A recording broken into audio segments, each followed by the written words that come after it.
My name's Mike Dehennon. I would like to start by, and have the great pleasure of introducing Lil Gordon from Aboriginal and Affairs, New South Wales, who's going to provide the acknowledgement to country. So thank you very much, Lil. Hi everyone, can you hear me? This is kind of weird because, I don't get to hear myself either. I would like to provide an acknowledgement to country, but I'd also like to explain to you the difference between a welcome and an acknowledgement, and why we're so passionate about doing that in terms of our country and being Aboriginal and Torres Strait Islander people. But firstly, I would like to acknowledge the Gadigal people as the traditional custodians. They are part of the Eora Nation for the Sydney region, and pay my heartfelt respect to elders past and present, and to any other Aboriginal people present here today. The difference between a welcome and an acknowledgement, a welcome is more so from people who are from that particular country. So I come from a little town out west called Brewarrina, the back of Burke literally, in New South Wales. And so I'm not from what would be considered this country, the Gadigal and Eora Nation. So I can only do what's called an acknowledgement. It's a bit like if you were owning your own house, I couldn't actually come into your house and welcome other people into your house. You're the only one who can do that. You would welcome people into your own house, so therefore the welcome to country is about welcoming people to your own country as part of that. An acknowledgement then is really acknowledging the space and what that space gives to you. So you can acknowledge the presence of being in somebody's house, for example, and acknowledging the great chair or the great lounge or the great tree in the backyard, but also the sense of feeling that you get in being at a place. So I want you to have a think about a place that's really significant to you, a place you may have been going for years with the family. It could be the tree in the backyard, it could be the beach, it could be a camping holiday that you go on. Just have a think for a minute while you're there, and it's probably good to do this when you've got headphones on. In terms of when you're there, what do you feel when you're there? What are some of the things that you can hear when you're there?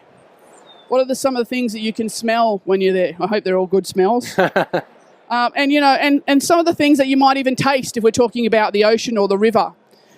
But importantly, what do you remember when you're there? Who do you remember? What do you connect to when you're in that space? So an acknowledgement of the country is about acknowledging all of those things that get brought to you when you are in a place. So you have the biggest memories. So those trees, those rocks, that grass, that land holds the memories for you when you then visit that place again. So it's really important for us to acknowledge what country gives to us rather than what we might go there to take. So imagine being connected to that special place that you've just thought about, I don't know, for 10 years. Imagine being connected to that space for 50 years. Imagine being connected to that space for 100 years. Now imagine being connected to that space for over 60,000 years. So, that could give you some context as to why we're so passionate about what we do and acknowledging our country and acknowledging that we've been here for such a long time. So thank you very much. Hope you enjoyed the session. And this is where you don't clap really loud or anything because you've got headphones on. Thank you. Thank you very much, Lil. We really appreciate that visualization. One of the key tenets of wellness is gratefulness, as well as explained just brilliantly just then. One of the things that I'm most grateful for is to work for the last 25 years in the public sector. If you think about the people who are sitting next to you right now, you could be someone from defence, it could be post, it could be NBN, it could be transport, it could be local government, it could be education, it could be health. What an amazing array of industries that we have within public sector. But I actually don't want to thank the organisations. What I'd like to thank is all of you, all the people that work for those organisations, because in essence, your entire job is to make our lives better. I personally would like to thank you, both the Salesforce people and the people that are not using Salesforce. So thank you very much to the public servants of Australia and New Zealand. You might ask Salesforce in public sector, what do we do? I'd like to use a really simple analogy, not quite as poetic as Lil's, but imagine you've got a Sherpa that's helping you to climb a mountain. What the Sherpa's doing is increasing your capacity to get up the mountain. What we'd like to think we do at Salesforce is we're the Sherpa helping Trailblazers increase their capacity to deliver useful stuff, increase the things that are important, that make citizens' lives better every single day. I've got two great examples coming up. The very first one is Chris Bennett, the Executive Director from Transport for New South Wales, who's going to take you through what Transport's doing to help make all of our lives better. Thanks, Chris.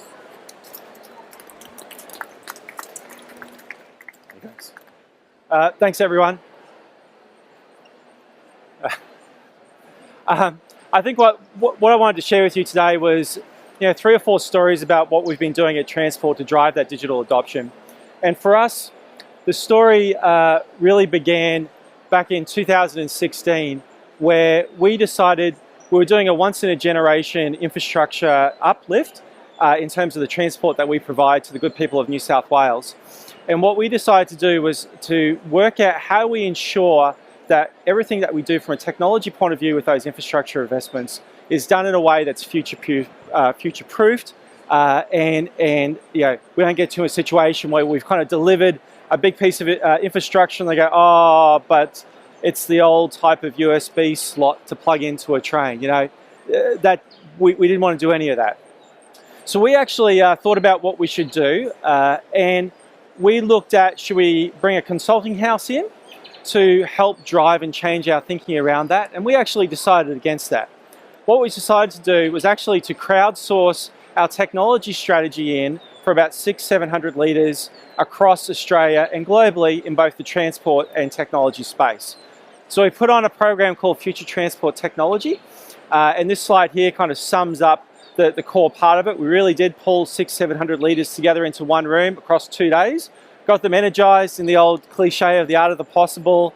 Peter Schwartz from Salesforce was there. We brought Steve Wozniak out, same too.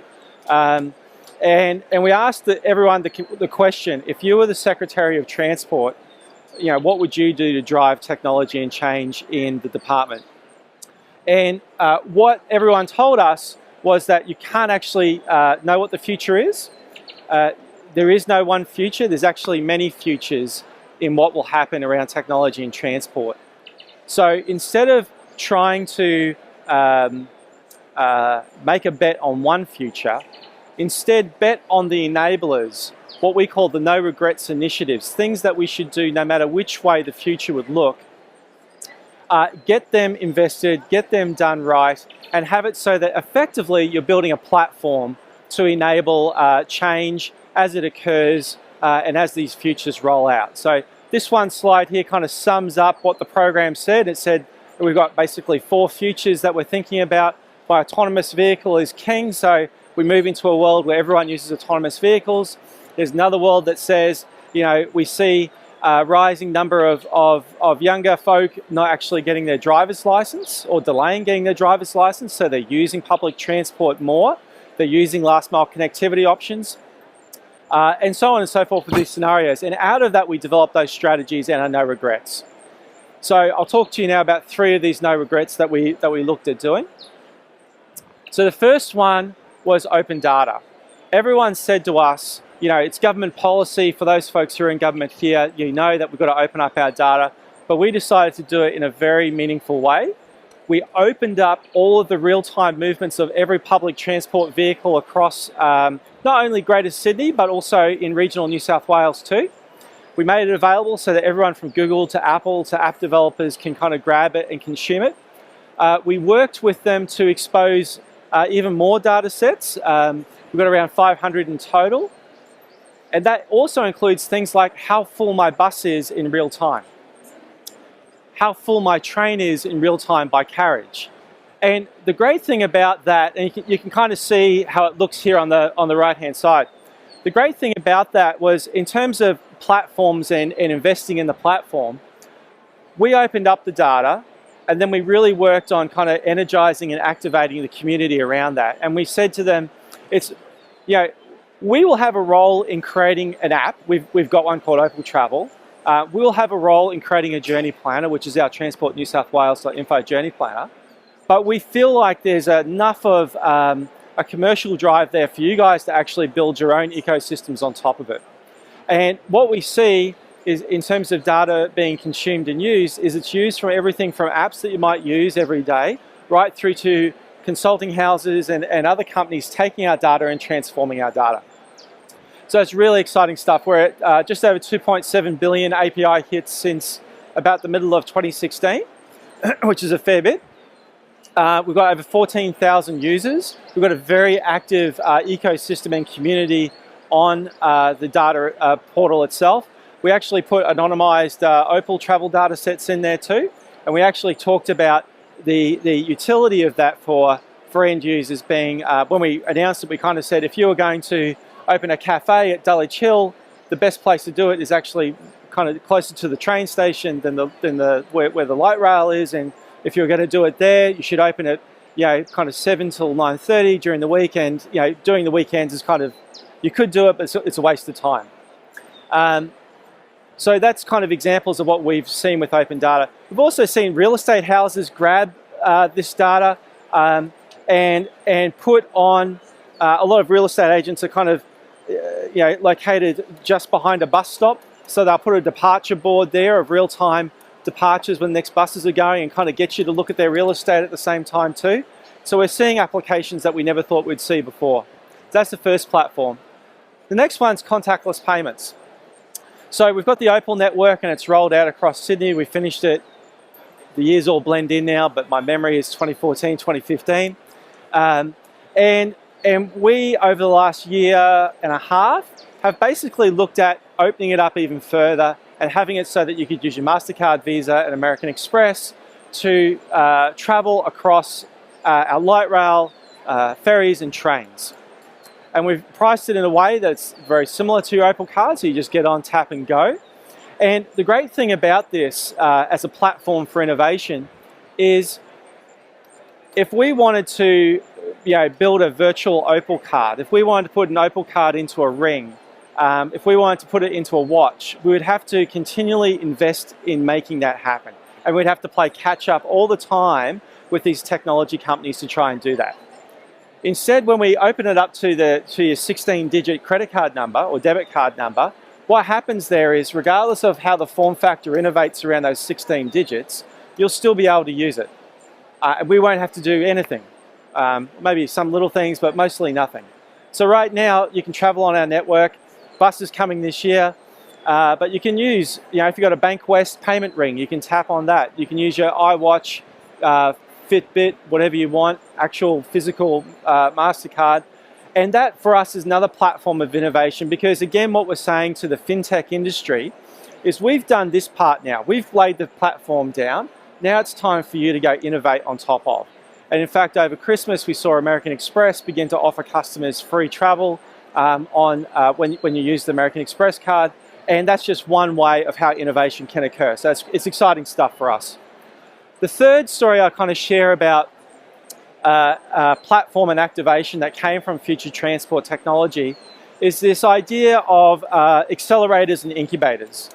So one of the things industry told us was to go do one of these things. And around the time that we were considering it, the New South Wales government invested in creating a Sydney startup hub, which is down at York Street. It's basically the old transport house where we've refitted 11 floors to have startups, hundreds of startups, and in fact there's a regional startup space in that building as well for regional startups to come in and do their meetings and what have you. But we actually took a small part of the 11th floor up there and we thought about incubator versus accelerator, and we thought our job was actually to take platforms like open data, like payments, and to activate the startup community around them. And so we built the accelerator. We've got a bunch of service designers in there, not a bunch, seems like it's a lot, but it's actually not that many. It's just a small handful. But what they do is they bring that classic design thinking, and this kind of shows our double diamond, kind of looks like a lava lamp, but I'll show you it's a double diamond way of thinking, around thinking about what the problem is that we're actually trying to solve versus solution mode, because the engineer in us always goes to solution mode. And in the problem definition, to bring together the government department, along with the startup community and industry, to think about the problem together, to think about how you can make sustainable business models on top of that, and then work out what we need to do to help activate that. So we launched this accelerator April, May last year. As part of it, we also partnered. With a few organisations, for example, Google, Amazon, MasterCard, Commonwealth Bank, Optus, and we established a global alliance with a San Francisco-based government incubator called the City Innovate Foundation. So that's kind of three stories about platforms, innovations, and in terms of transformation, I would kind of encourage us to think platform. So there you go. Thanks, Chris. All right. I love how you've taken an academic concept like future-proofing that we've kind of heard about for years and made it into really tangible physical benefits and doing useful stuff for people. It's the story. Thank you. Our next speaker is Daniela Mazzoni from the City of Melbourne, who is also a tangible, real person. He's going to doing tangible, real, interesting things. Daniela has a great turn of phrase, which I love. Working in local government is government you can touch. And now you get a chance. No, I won't say. Come on up, Daniela. I get it now. Hello, lovely to be here in Sydney to come and share with you some of the Melbourne story. So, great. City of Melbourne, who are we? The local government of, the capital city government of Victoria. We're the epicentre of Melbourne and the retail, economic and education hub of Victoria. Relatively small in size. We're 37 square kilometres and we have growing about 160,000 residents that live within the city boundaries. But we're growing very quickly and we're growing up. We're a vertical city. So now I'm going to take a bit of the imagining that Helen did and said, imagine one of your most iconic pictures of Melbourne. Is it the MCG, Flinders Street Railway Station? There's might be some Melburnians here, your favourite coffee shop down a hidden laneway. They're the things you think about Melbourne when you see it. Well, what about this? This is the Melbourne that we actually currently experience. This is the Melbourne on the streets. These are the challenges that we face. A big population, we have a construction boom, increased congestion, and we want to give our residents as much open space to live and enjoy their lives. But, that's the forces that go against our livability in a city. These are the forces that we struggle with as a city to try to ease all these factors to try to make the city more livable for our residents and our visitors. And we have up to 1 million visitors a day come into Melbourne, just like Sydney, very similar. So we're in the middle of this disruption and we're trying to make livability easier. So how can the city make livability easier? At a very large level, very macro things. But coming down to the very basic things about livability, really what is it? It's amenity of place and safety of place. And it's easy access to the services that you need every day of your lives that you live in a city. And we are government you can touch.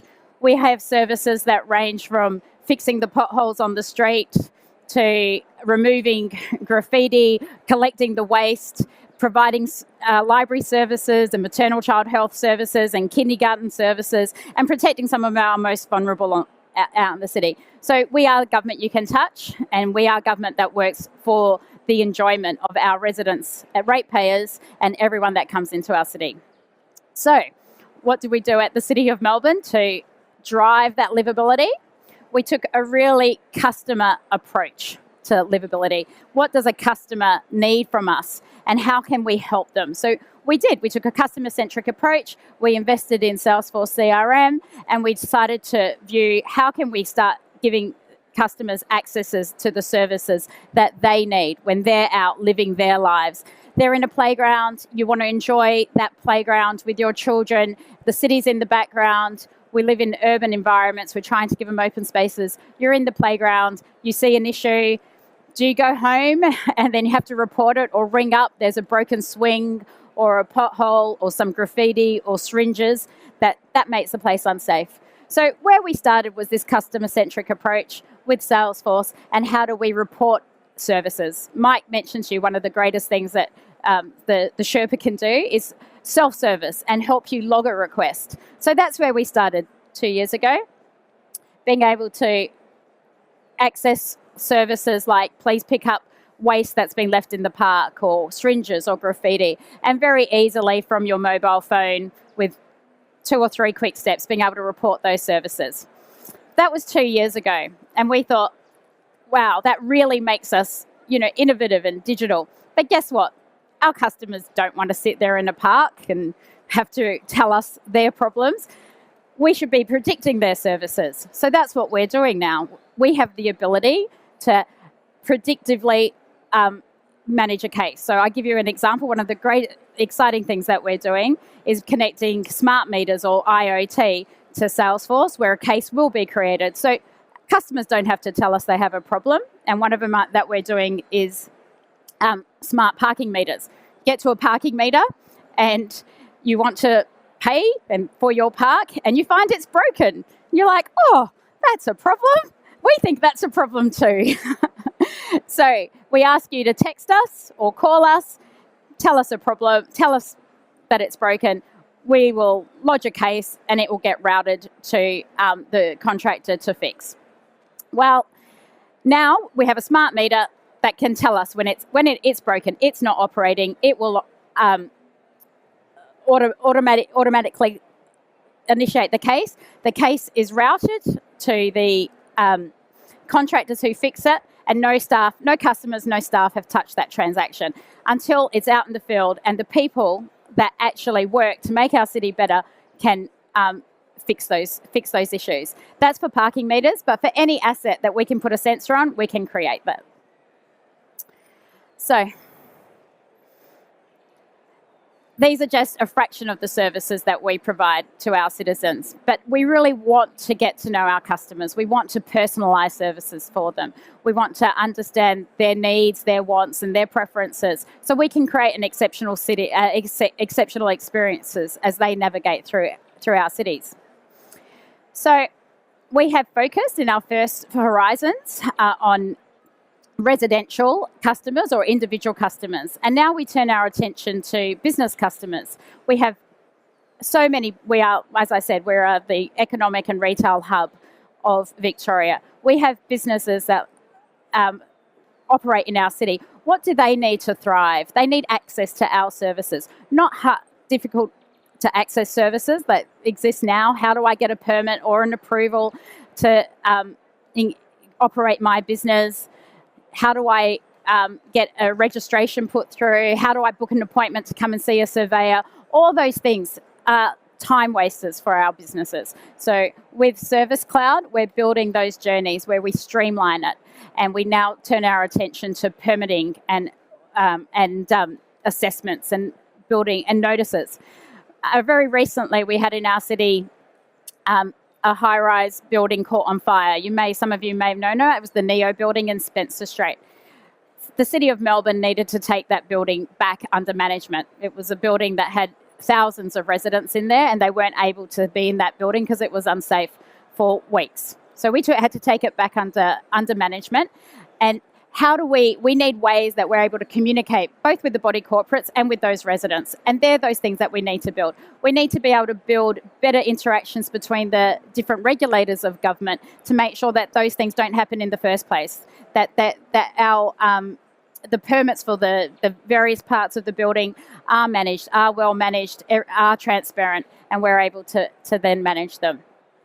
So we're really excited. We are investing in field services Lightning next, and we're able to then route our staff to the places where they need to be, scheduling and routing them, and we can actually remove the effort of triaging the customer call and understanding the customer call, and we can put our resources back out on the street where they can serve our community.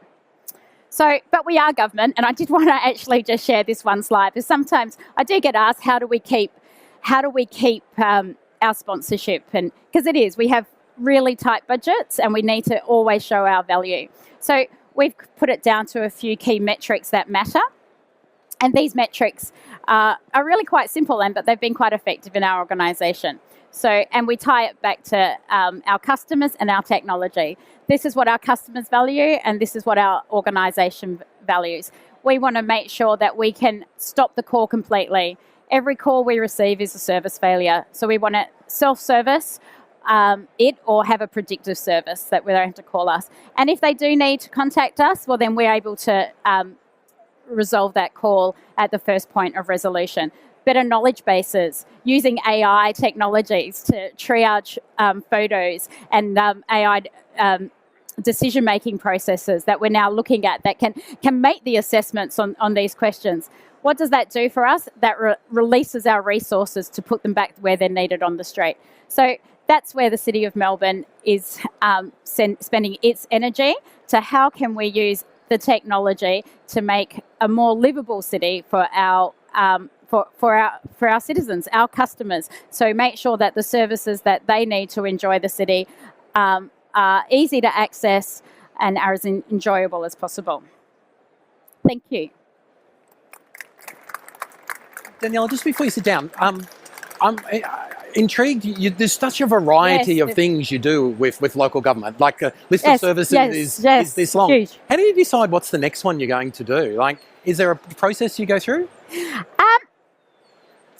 Well, I guess it's need, and often a political or something presents itself into the community. Like we recently had the fire at Spencer Street. So that has very much been brought into the focus about how we manage those permits and those complaints. And we are orienting ourselves around how we build a process to stop that. So that's one of the things that we do. So we work in a political environment. That's what we do. And the speed of response is important. And the speed of response. And on the platform and the delivery functionality that the team have built on the platform, we're able to respond. And that's very different to where we were 2-3 years ago, where we would get a request in as a technology group and it will be, well, we might have to go out to market, or even our own existing platforms would take 12 or 18-month cycles. We're able to respond in a 6 to 8 weeks. We're able to stand up an initiative and work with the business and release functionality. So, that's amazing. And I will give it the team is here today and they do all the hard work. So a big shout out to them.